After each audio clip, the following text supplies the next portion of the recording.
isaa tola qabe kanaaf ol jedheen deema Maariyaamiin akkas jette uumaa isheetti faarfatte bara jireenya isheetti Gooftaadhaaf dhugaa baate Waaqayyoon ni danda'a naaf godhee waan hundumaa isaa tola qabe kanaaf ol jedheen deema Maariyaamiin akkas jette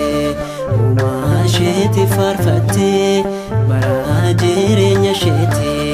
Gooftaadhaaf dhugaa baate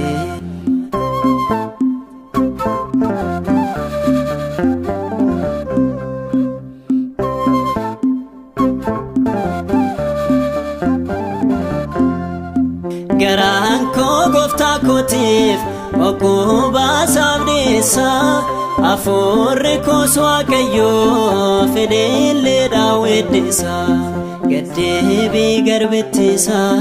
argeera inni durse warra of tolu hundumaa irree isaanii caccabse Waaqayyoon ni danda'a naaf godhee waan hundumaa isaa tola qabe kanaaf ol jedheen deema Maariyaamiin akkas jette uumaa isheetti faarfatte bara jireenya isheetti Gooftaadhaaf dhugaa baate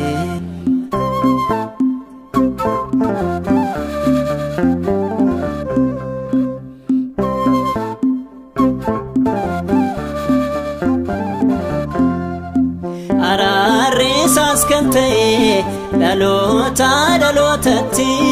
warra isaa sodaataniif dhibbaa dabaleerratti dhugaadha isaaf hojjechuun hundumaan carroomuudha mana ofii waaqarratti dursaanii ijaarrachuudha Waaqayyoon ni danda'a naaf godhee waan hundumaa isaa tola qabe kanaaf ol jedheen deema Maariyaamiin akkas jette uumaa isheetti faarfatte bara jireenya isheetti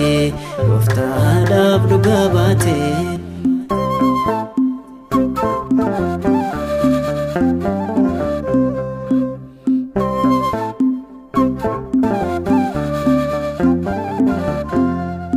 garbicha Israa'eliin gargaaruufis birmate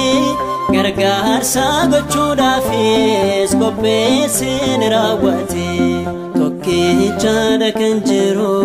furmaanni ilma namaa qorichi Yesuus qofa kan laatame hundumaa Waaqayyoon ni danda'a naaf godhee waan hundumaa isaa tola qabe kanaaf ol jedheen deema Maariyaamiin akkas jette uumaa isheetti faarfatte bara jireenya isheetti Gooftaadhaaf dhugaa baate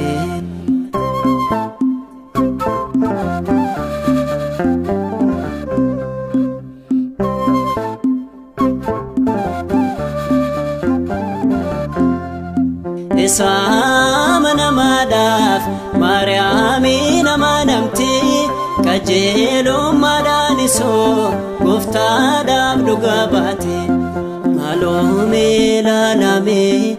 jireenya ishee kana warreen amanne hunduu mi'a akka ishee amana Waaqayyoon ni danda'a naaf godhee waan hundumaa isaa tola qabe kanaaf ol jedheen deema Maariyaamiin akkas jette uumaa isheetti faarfatte bara jireenya isheetti Gooftaadhaaf dhugaa baate